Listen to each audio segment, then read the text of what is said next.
Hace 5000 años apareció la civilización minoica en la isla de Creta. Siglos antes de que los griegos levantaran el Partenón, los artistas del pueblo minoico pintaban increíbles frescos y realizaban exquisitos grabados para inmortalizar sus logros.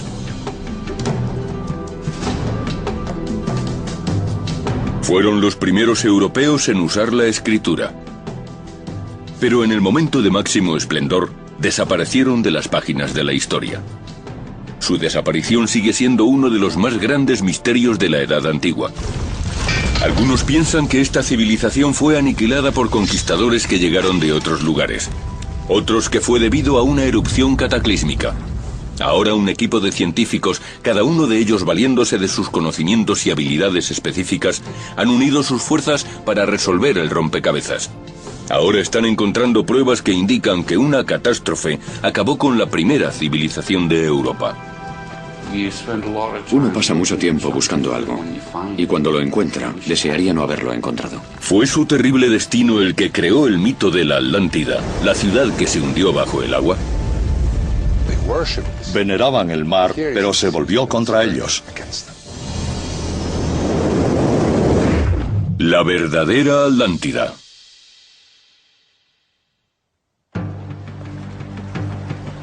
Hace más de 2000 años que Platón escribió sobre la Atlántida, una magnífica civilización que quedó hundida bajo el mar. Pero nadie ha sido capaz de encontrar los orígenes de la historia de Platón. Ahora, nuevas pistas encontradas en la isla de Creta llevan a los arqueólogos a plantearse si la leyenda de la Atlántida se creó aquí. Quizá la destrucción de la Atlántida era el recuerdo que tenía el pueblo de la destrucción de la civilización minoica que había habitado en Creta 2000 años antes que Platón. Hasta el siglo XX esta civilización era muy misteriosa. Solo les conocíamos por los mitos griegos sobre monstruos y sacrificios humanos.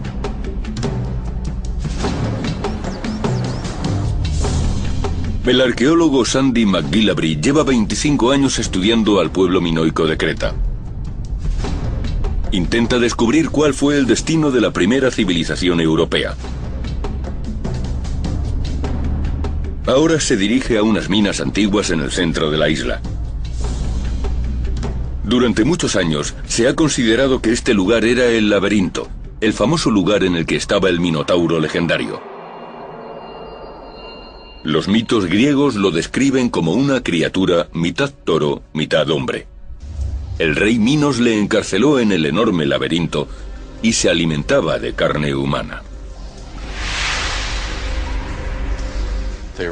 Había muchas historias de apariciones y de sucesos extraños en este lugar.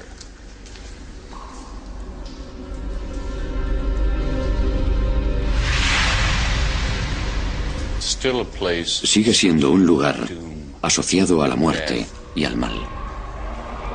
El Minotauro tenía unas preferencias muy particulares. Le gustaba comerse a las víctimas humanas vivas. Para alimentarlo, Minos escogió a 7 doncellas y 7 jóvenes entre los atenienses. En cuanto uno se adentraba en el laberinto, nunca volvía a salir.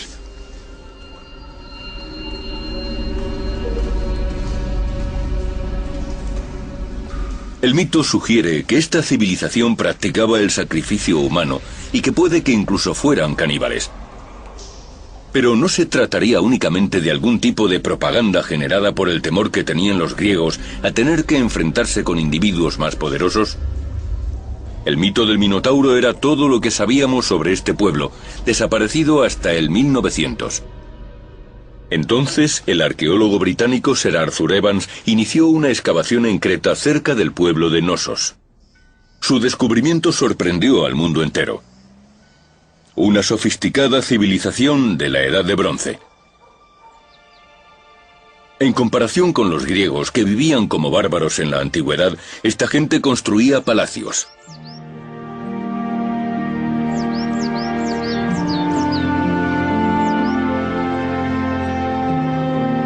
La prehistórica proyección de los planos de la capital del pueblo minoico era una obra maestra. Los templos, sus casas de campo y sus graneros estaban conectados por las primeras carreteras pavimentadas de Europa. Posteriormente, los arqueólogos descubrieron asentamientos de esta civilización en toda la isla de Creta y más allá. Habían colonizado otras islas del Egeo y parte de Turquía. Su alfarería y otros de los objetos que transportaban los barcos se han encontrado desde España hasta Mesopotamia. Su imperio marítimo era tan amplio que competía con el de los antiguos egipcios. También eran artesanos muy habilidosos, capaces de fabricar delicados tesoros. El artista que talló este sello tuvo que usar una lupa, un objeto que parece que se usó en Europa por primera vez. Esta moldura solo mide 2 centímetros de alto, pero muestra el retrato de un poblado minoico completo.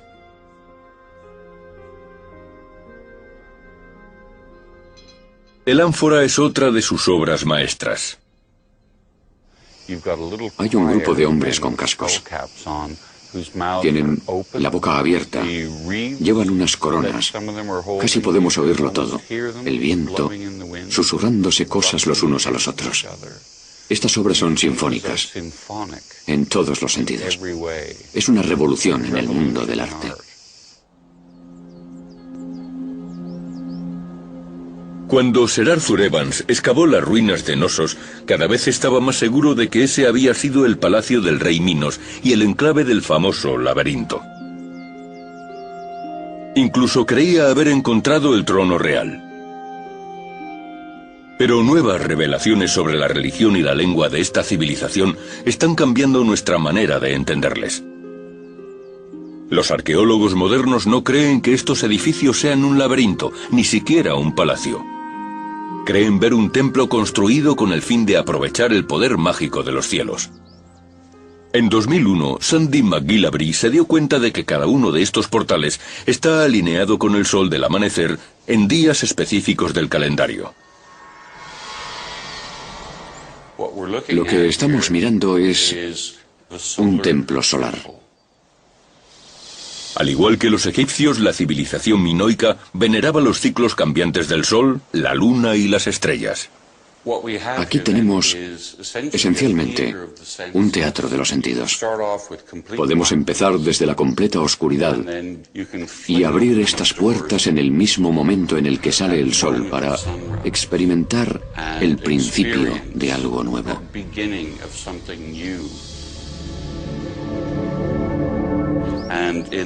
En invierno, el sol atraviesa en el solsticio de invierno e ilumina el trono. Pero el trono no servía para que se sentara un rey. McGillivray cree que aquí se sentaba una sacerdotisa que se dedicaba a alabar el renacimiento del sol, reforzando el vínculo de su pueblo con la naturaleza. Sea quien sea que se sentaba en este trono, quedaba completamente iluminado por el sol, el día en el que el sol renacía.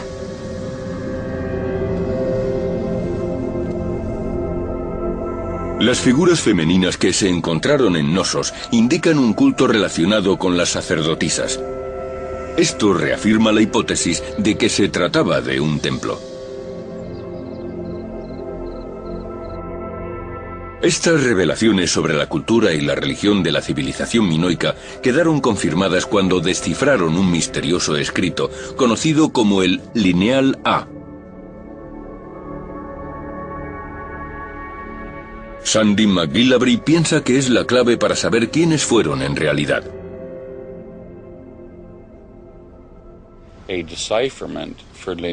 Descifrar el Lineal A nos ha brindado el conocimiento de la lengua de esta civilización que resultó ser muy parecida a la lengua antigua de Irán y que encontramos desde las tierras altas iraníes hasta India por un lado y hasta la Creta minoica por el otro.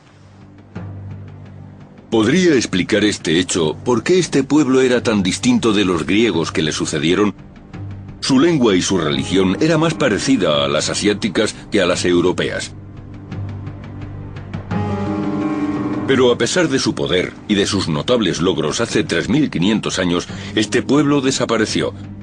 Su destino sigue siendo un misterio.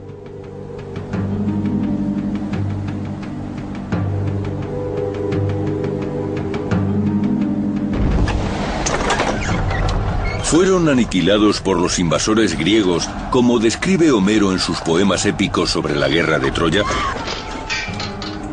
¿O simplemente fue una catástrofe natural, como la que supuestamente acabó con la Atlántida? La isla de Santorini, situada a unos 100 kilómetros al norte de Nosos, puede contener la clave que ayude a resolver el misterio. Estos salvajes paisajes y sus colinas escarpadas acogen a muchos turistas que no suelen darse cuenta de que se trata de un explosivo volcán. Tampoco lo sabía la colonia de minoicos que vivía en Santorini hace 3.500 años. El pueblo de Akrotiri se descubrió en 1967. Yacía enterrado en las pendientes del cráter. En su época era tan rico y autosuficiente como los asentamientos de Creta. Floyd McCoy lleva 25 años estudiando el volcán de Santorini. Si nos fijamos en las pinturas de las paredes que se han descubierto en esta zona, vemos que retratan el paisaje que les rodea. Es un paisaje alegre, animales por todos lados, gente recolectando azafrán.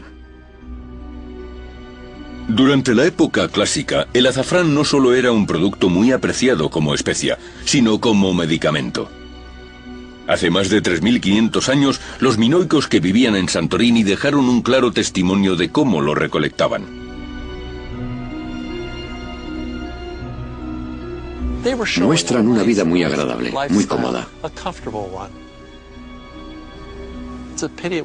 Es una pena que desapareciera.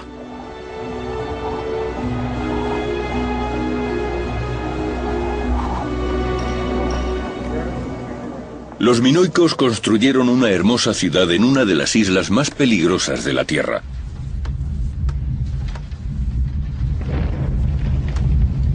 En el año 1600 a.C. aproximadamente, Akrotiri sufrió las consecuencias de un terrible terremoto. Pero esto solo era el principio. De repente, explotó.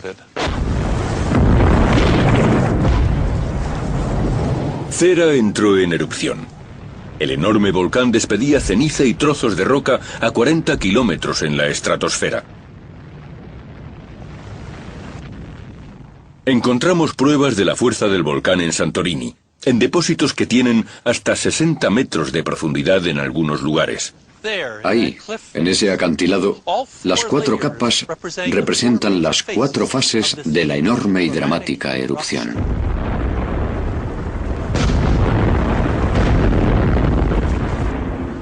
La primera capa que vemos es la de color marrón que queda abajo, una capa de un marrón granulado, espumita. La pumita es una piedra porosa y representa el magma que se ha congelado en ese lugar, una explosión congelada. Pero la capa que nos demuestra el poder real de la erupción es la que está situada encima de la pumita. Esta es la ceniza que queda después del paso del flujo piroclástico. El flujo piroclástico es un material hecho de gas caliente que sube y fluye lateralmente sobre el paisaje cercano. A veces lo hace a velocidad supersónica. Es un gas muy caliente. Estos gases salen debido a enormes explosiones que se producen en el centro del volcán, en la caldera. Pero, ¿qué es lo que provoca estas enormes explosiones?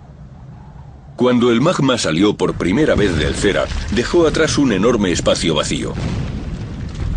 La superficie que estaba encima de este espacio vacío se derrumbó y creó una gran cavidad por la que se coló el mar. El magma y el agua no se mezclan porque producen una explosión. Todo el mar Egeo entraba en este orificio. Se mezclaba con el magma que seguía saliendo y la explosión fue tremenda, inmensa. Como resultado, tenemos los flujos piroclásticos. Pero la tercera capa demuestra de manera más clara la impresionante fuerza de esta erupción. Este depósito de ceniza de 10 metros fue provocado por un solo flujo piroclástico. Y encima de la tercera capa hay una cuarta. Empezó a llover. Hubo lluvias torrenciales. Y la ceniza suelta y la pumita empezaron a deslizarse hacia abajo lentamente. Es lo que llamamos flujos de restos. Y terminó. Pero la erupción del Cera fue lo suficientemente poderosa para acabar con el pueblo minoico de Creta. En los años 80, Floyd y sus ayudantes encontraron depósitos de ceniza en islas cercanas y en el fondo marino cerca de Creta. Calculamos la cantidad y el volumen de material. Es la manera de averiguar cuán explosiva fue la erupción. Y el resultado fue algo parecido al Krakatoa. ¡Wow!, dijimos. Cuando el Krakatoa, la isla volcánica situada entre Java y Sumatra, entró en erupción en 1883, la explosión se oyó hasta 3.000 kilómetros de distancia y la catástrofe se saldó con 36.000 muertos. Entonces empezaron a reunir más datos sobre la erupción del Cera, y no solo del Mediterráneo, sino de un lugar tan lejano como el Mar Negro. Un experto en simulaciones por ordenador y gran entusiasta de los volcanes, el Dr. Stuart Dunn, decidió delinear los resultados. Realizamos una base de datos con todas las cifras correspondientes al grosor de la ceniza de los distintos lugares, teniendo en cuenta el grosor en centímetros.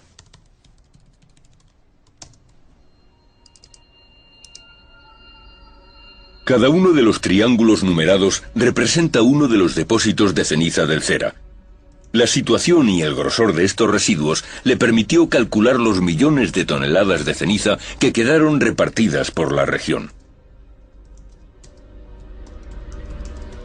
Llegamos a la conclusión de que la erupción había sido mucho mayor de lo que creíamos en un principio. Estábamos todos equivocados. Había sido extremadamente explosivo.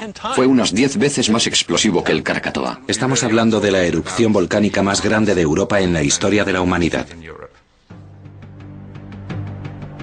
¿Qué impacto tuvo este aterrador suceso para la civilización minoica? El volcán escupía enormes penachos de ceniza. Cuando aparecieron esas nubes tan espesas, el pueblo minoico debió de pensar que la naturaleza se había puesto en su contra. Imaginad toda esa ceniza acercándose a la isla. Algo que sabemos que sucedió. Oscureció el aire, oscureció el cielo azul seguramente durante varios días. Y es algo fatal para la gente que vive en la naturaleza. Tenemos pruebas de otras comunidades que sabemos que se estresaban, sufrían estrés traumático por culpa de la luz de ceniza. Hasta hace poco, muchos arqueólogos pensaban que la ceniza del Cera había llenado toda la isla. Pero los resultados obtenidos por Dan indican que la única parte de Creta que quedó completamente cubierta fue el lado este. El oeste quedó libre. El viento desplazó la mayor parte de las nubes alejándolas. Pero si no fue la ceniza lo que causó el declive de este pueblo, ¿qué lo hizo? El arqueólogo Sandy McGillivray hace 20 años que lucha para intentar dar una respuesta a semejante pregunta. Ha realizado excavaciones en un pueblo costero minoico, Palaikastro, en el este de Creta. La extensión de las ruinas que se encontraron en este lugar sugiere que este era el asentamiento minoico más grande después de Knossos y albergaba a 5.000 personas desde un lado de la montaña hasta el mar. Las calles pavimentadas estaban dispuestas de forma cuadriculada en lo que sería el primer plano urbanístico de Europa. En los talleres y tiendas de Palaikastro se encontraban todo tipo de productos, desde comida hasta las piezas de arte más delicadas que aún se encuentran en Creta. Esta estatua fue encontrada en el pueblo en 1987. Hoy, la colina cercana al mar, en la que se alzaba este pueblo, está siendo erosionada por el agua y revela varias capas de distintos materiales mezclados de forma caótica. Solía venir a esta playa y siempre veía depósitos de grava. Había ceniza del Tera, había cerámica, restos de edificios. Era un caos. Y llegaron muchos especialistas a este lugar que preguntaban, ¿podéis explicar cómo llegó esta grava aquí? Uno de ellos sugirió que quizás hubiera un río. Y yo pensé, ¿un río? ¿Para qué iban a construir su casa encima de un río, los minoicos? Como para mí no tenía sentido, pensé que lo mejor sería traer a gente hasta aquí para que lo investigaran de manera adecuada. Sandy nunca había visto nada igual. Por eso llamó a Hendrik Bruins, un geólogo de la Universidad de Ben Gurion en Israel.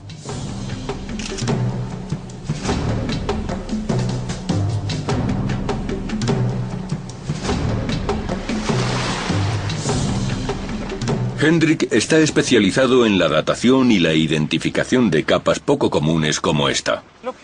Aquí tenemos piedra, cerámica y muchos trozos de ceniza volcánica.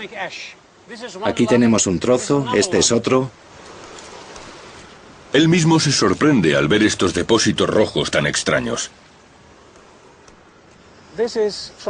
Desde el punto de vista de los sedimentos, es imposible que aparezca, por ejemplo, por un terremoto o por una estratificación geológica natural. ¿Qué generó este depósito tan caótico? Hendrik obtiene muestras para poder comprobar si contienen pruebas microscópicas que aclaren cómo se formó este estrato.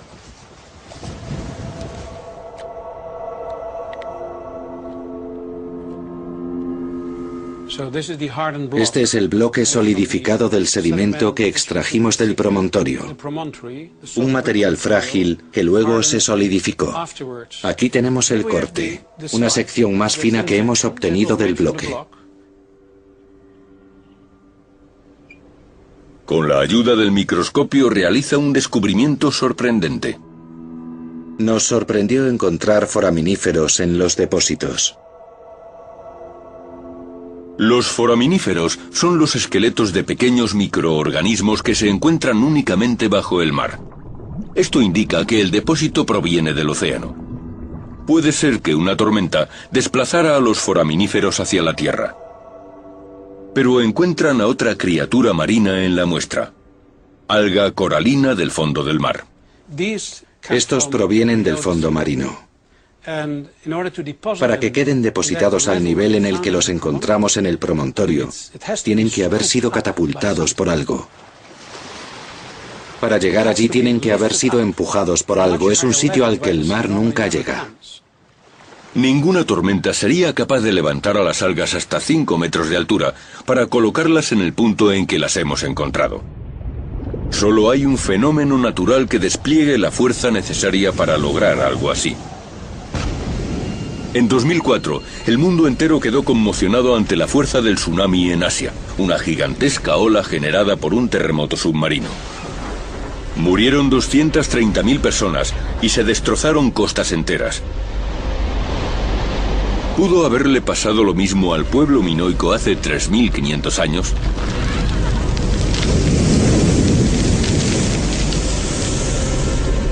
¿El depósito de la playa de Palaicastro podía ser la terrible huella de otro tsunami? Sandy habla con uno de los principales expertos en tsunamis, Kostas Sinolakis, para recibir una segunda opinión. Kostas ha estado estudiando los depósitos que dejó atrás el tsunami de 2004, además de los de otras olas de menores dimensiones por todo el mundo. En cuanto llegan a la playa, encuentran nuevos fragmentos de cerámica minoica mezclados con la grava. Estos son huesos de ganado. Aquí tenemos yeso de los suelos y yeso de las paredes.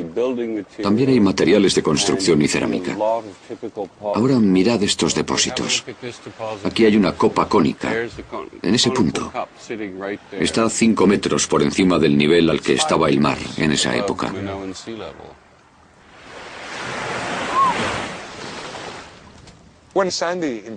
Cuando Sandy me propuso venir hasta aquí para echarle un vistazo a las muestras, me mostré muy escéptico.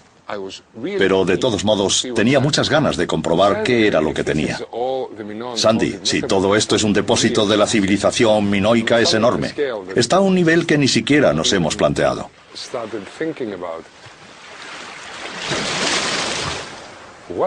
¿Qué pasó aquí? Ahora se dedican a explorar la zona excavada del pueblo de Palaicastro, situado a 300 metros de la playa.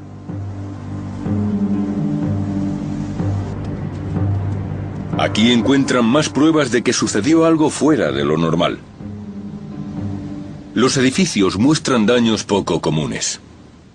Hemos visto que faltaban paredes enteras. Encontramos... ¿Paredes enteras? Sí, como por ejemplo, el muro minoico más reciente que ves ahí desapareció. La mitad de ese edificio desapareció. Esto es lo que vemos en los tsunamis modernos y lo llamamos blowout, explosión, reventón. Llega el mar y el tsunami revienta las paredes. Si el edificio es resistente puede que queden levantadas las paredes laterales, pero las paredes que están enfrente del mar se derrumban. De repente, empezamos a entender la procedencia de todos esos depósitos, porque teníamos todos esos edificios derrumbados, porque faltaban las partes frontales. Otros habían quedado arrancados desde la base. ¿Qué tipo de ola podía cruzar 300 metros de tierra antes de demoler un pueblo?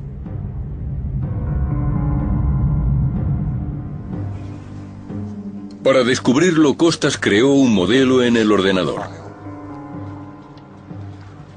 El primer paso es montar un mapa de la bahía en 3 dimensiones, empezando por el fondo marino. Usa un sonar para registrar el contorno. La forma del fondo influye en la velocidad que alcanza la ola al acercarse a tierra.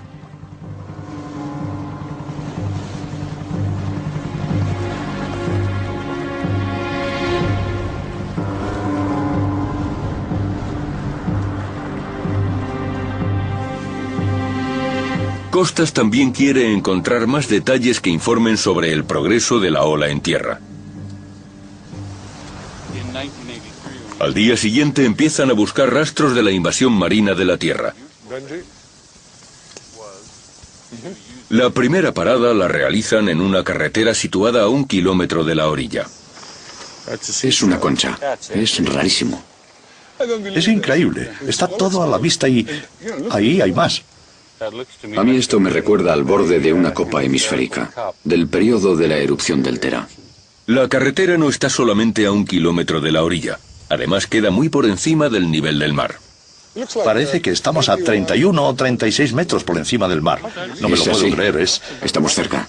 El secreto está aquí. Estamos cerca. ¿Pero pudo haber llegado tan lejos el tsunami? Anaya Sarpaki, especialista en ciencias medioambientales, ha estado recogiendo muestras del suelo de las antiguas excavaciones de Palaicastro durante 20 años. ¿Contendrán el secreto que esconden estos organismos marinos? En esta muestra hemos encontrado restos de foraminíferos. Vaya, ¿este es el aspecto que tienen? Esta es la prueba que estaban buscando para confirmar que un tsunami anegó el pueblo de Palaicastro. El descubrimiento de Anaya es muy emocionante. Los foraminíferos, las paredes y el estrato que contiene los restos. No hay otra opción alternativa para explicar todos estos descubrimientos. El tsunami fue gigantesco, mucho más grande de lo que pensábamos. Llegó hasta aquí, destruyó el pueblo y cubrió el plano que tengo detrás de mí casi por completo.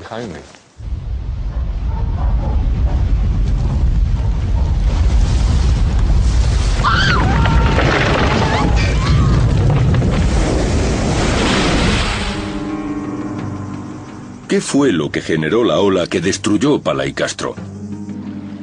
¿Fue un terremoto submarino o la erupción del Cera?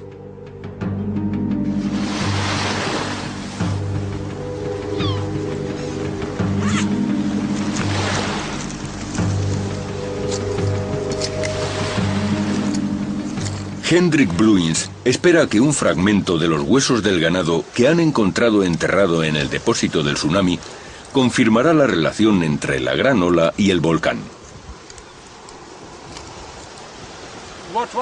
Lo que intentaré comprobar, si es posible, es si el hueso nos da una fecha con el carbono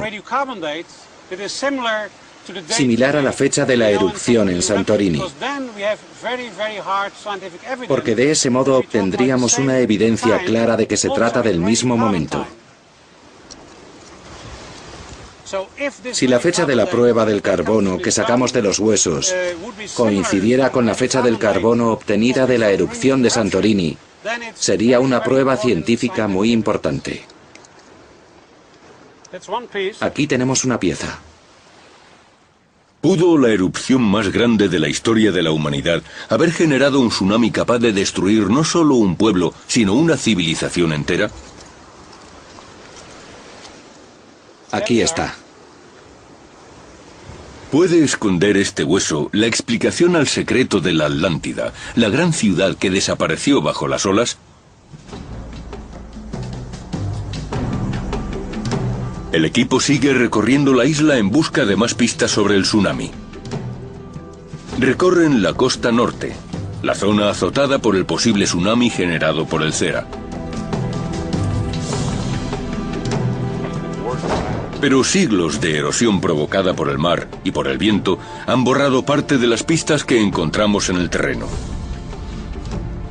A 50 kilómetros al oeste, en la costa de Palaicastro, está Malia.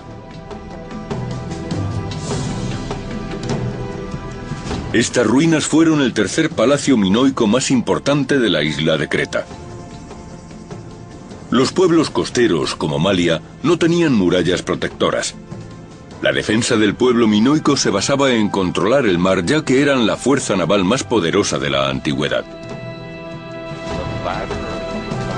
Cerca de las ruinas, el equipo encuentra el mismo estrato formado por cerámica y restos de edificios que encontraron en Palaicastro.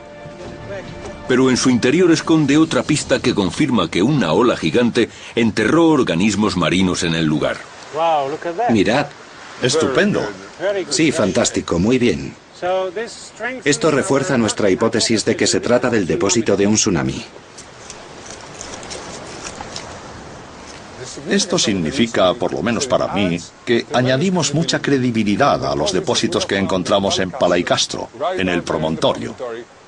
Para nosotros es mucho más útil tener dos depósitos separados por 32 kilómetros de distancia o 48 kilómetros de distancia entre ellos que tener dos depósitos pegados el uno con el otro, porque así tenemos una mejor limitación geográfica que nos ayuda a identificar cuán grande era la ola y el peso del muro de agua que se abalanzó sobre Creta.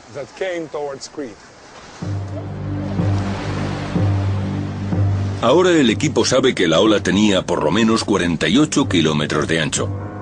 Pero, ¿podía haber sido más grande?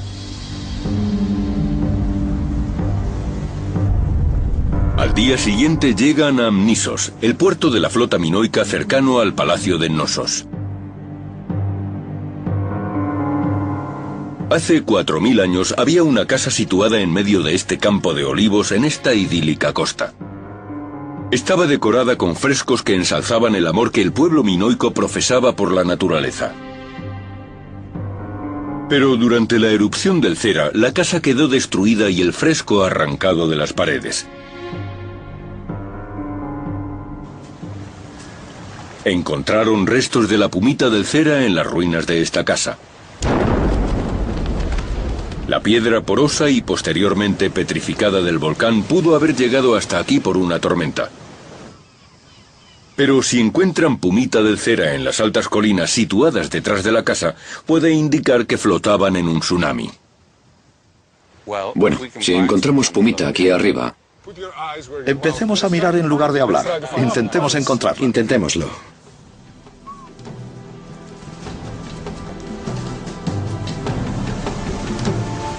Están rastreando una zona de 20 metros por encima del nivel del mar.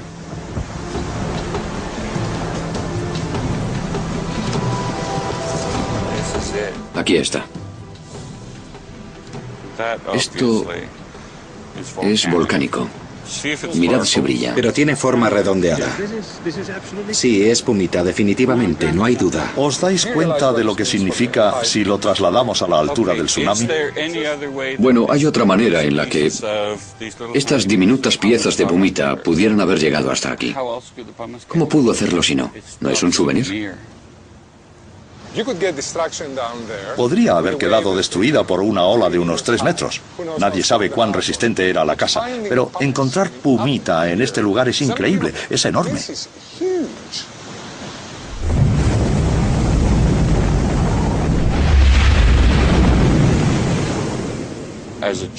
Cuando era un niño, teníamos una montañita hecha por las hormigas en el jardín y solíamos coger el cubo de agua y se la echábamos por encima.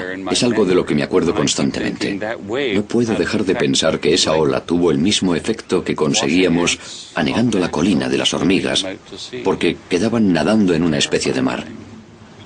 Es terrible. Las hormigas no tenían salvación.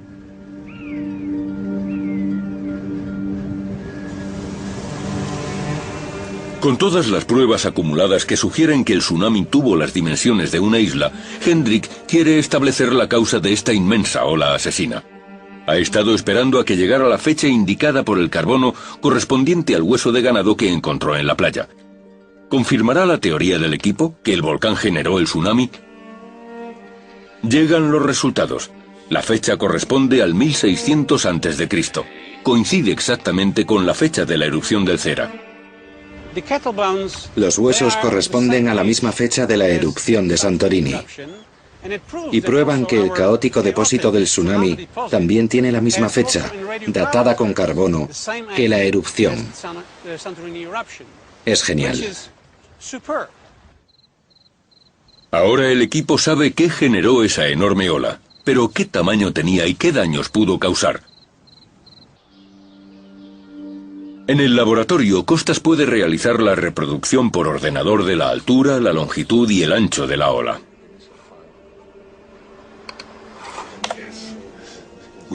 Hemos creado al monstruo. Las líneas roja y verde nos muestran los puntos más poderosos del tsunami. Las dimensiones de la ola, para que podáis compararlo, son equivalentes a las de la ola del tsunami de Sri Lanka y Tailandia. Y ya sabéis cuánta gente murió en Tailandia y en Sri Lanka. En Tailandia medía unos 20 metros, tiene el mismo tamaño que aquí. 20 metros. Pero lo más espeluznante no son las dimensiones del tsunami, sino que hubo varios. Va en grupo. Al derrumbarse la caldera provocó que varias paredes de agua emergieran del Egeo, como una piedra que tiramos a un lago.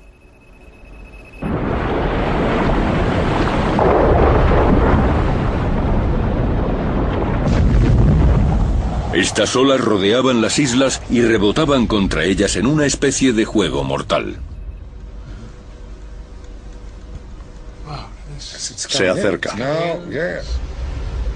Creta recibió la fuerza del impacto de varias olas. ¿Qué intervalos de tiempo había entre los intervalos entre una ola y la otra? ¿Cuán rápido van? Ahora acaba de llegar la primera ola. Digamos que esto es a los 33 minutos. Ahora tenemos la segunda ola, que es a los 46 minutos. Y luego tenemos una tercera ola, una media hora más tarde. Esta no es tan grande, pero debe de ser aterradora porque en ese momento todo... Quiero decir que la gente ya ha salido corriendo. Quizás algunas personas han regresado para ayudar a los heridos y para intentar encontrar a miembros de su familia. Entonces llega otra ola y termina con el trabajo. Es aterrador. Sí. Es terrible. Mi reacción al ver el modelo fue parecida a si hubiera visto una reproducción de los atentados del 11 de septiembre.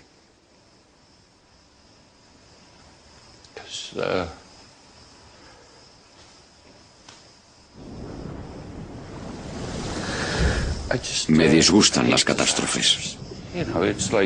Pasas mucho tiempo buscando algo y cuando lo encuentras desearías no haberlo hecho porque se convierte en algo real. Y empiezas a sentir la experiencia.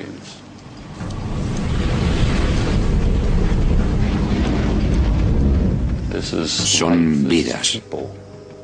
Es gente arrastrada por el mar,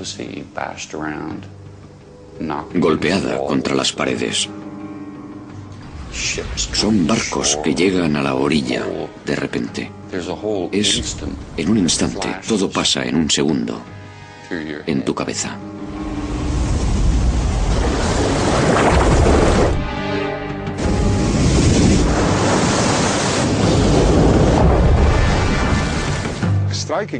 Algo muy sorprendente, de lo que me he dado cuenta hablando con gente que ha sufrido un tsunami, sea en Nicaragua, sea en Sri Lanka o en las Filipinas. Todos hablan del estruendo. Llega el tsunami y algunos lo describen como el ruido de la lluvia. Otros dicen que se parece a un avión mientras aterriza.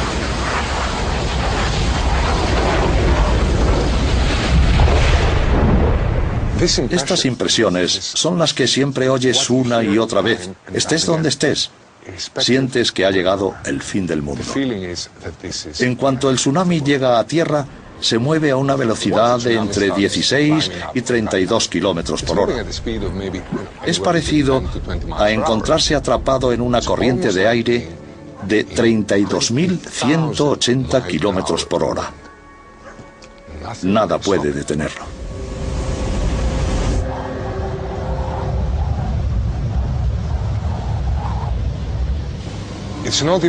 Ni siquiera se trata de estar atemorizado. En el momento en el que ven el tsunami, la mayor parte de la gente se queda petrificada.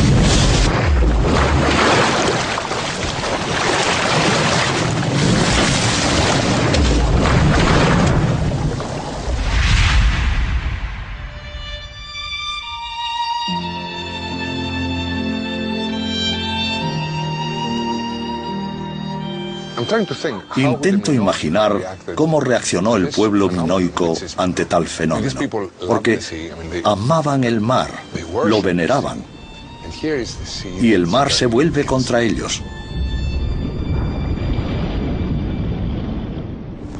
En cuanto llegan a la colina y miran hacia atrás y ven la destrucción que ha provocado, no pueden volver a vivir en el mismo lugar porque posiblemente esté maldito.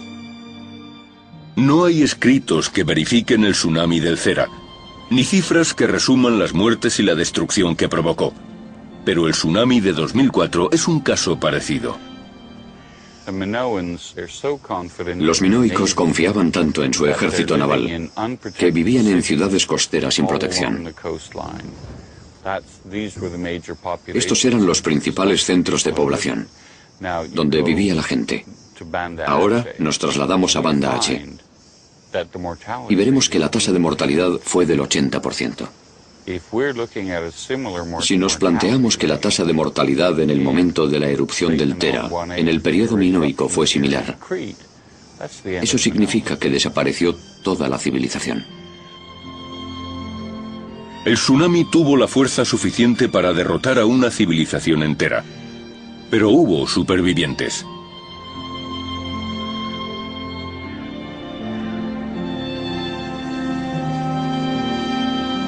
Knossos, la capital de la civilización, se encontraba en el interior y no fue destruida.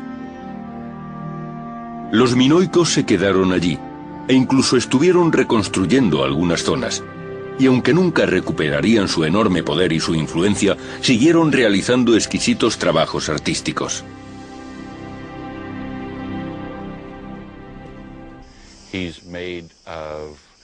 Está hecho de colmillos de marfil y de oro, y la cabeza es de serpentinita. Es una de las obras maestras de este periodo. Podemos llegar a apreciar las cutículas y las venas, que también están talladas. El escultor quería darle vida. Pero la estatua también tiene las cicatrices de una isla revuelta. Fue golpeada y quemada violentamente. Esta pieza fue encontrada repartida en trozos dentro y fuera del sepulcro que la albergaba. Era una pieza muy valiosa. Cualquier persona que la poseyera sería rica, pero no les importaba. Querían destruirla. Alguien la cogió y la sacó fuera. La cogió firmemente y la golpeó, seguramente contra este lado del muro.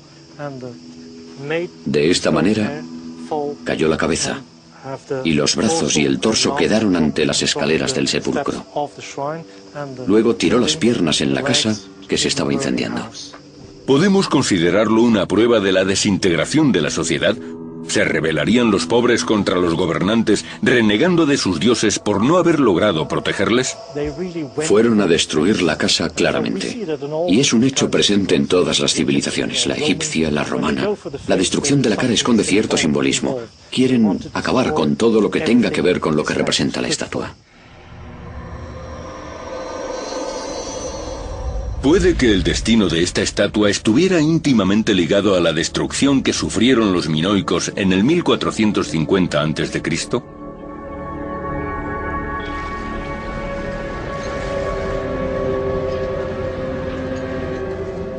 En Chania, en el oeste de Creta, una excavación situada en el centro de la ciudad moderna ha descubierto que hubo un incendio premeditado.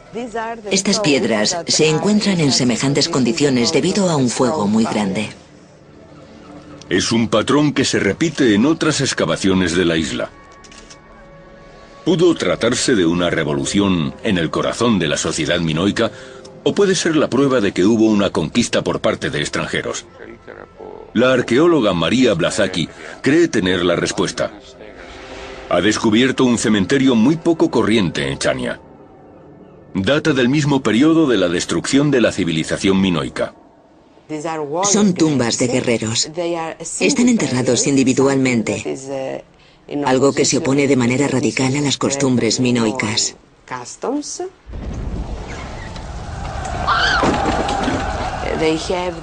Todos están entre los 24 y los 30 años, y son altos y robustos. Parecen ser invasores. Estos invasores solo habían sido localizados antes en Knossos. Pero ahora también los hemos encontrado en otro lugar. Puede indicar una invasión por el oeste, que llegaran desde la Grecia continental. Iban muy armados, con unas espadas muy largas como las que hemos encontrado en Knossos y en el Peloponeso.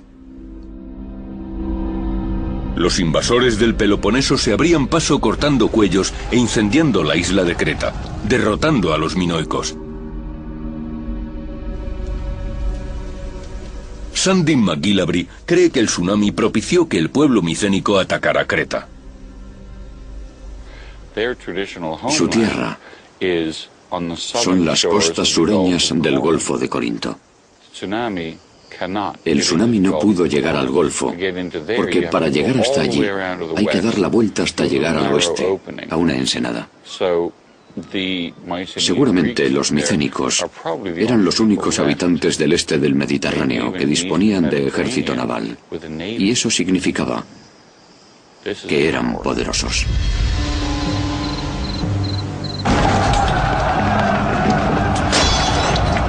¿Se encontrarían estos invasores griegos con un lado oscuro de la cultura minoica? Cerca de los frescos de un enorme toro en Knossos, los arqueólogos han encontrado terribles restos humanos. Uno de los depósitos más horripilantes y más descriptivos del periodo posterior a la erupción del Tera es uno que se descubrió en Knossos, en la Vía Real. Eran jóvenes que habían sufrido el canibalismo. El análisis de los huesos encontrados en el depósito indica que seguramente les arrancaron la piel para comerse la carne.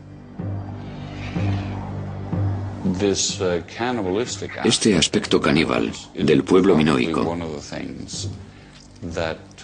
seguramente sería lo primero de lo que se percataron los griegos al llegar a Creta. Miedo y aversión en Knossos.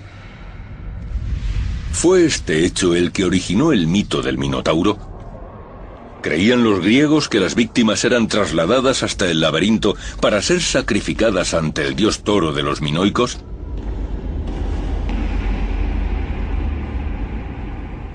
Una generación después de su llegada, los griegos habían conseguido conquistar Creta. Los últimos destellos de la cultura minoica desaparecían.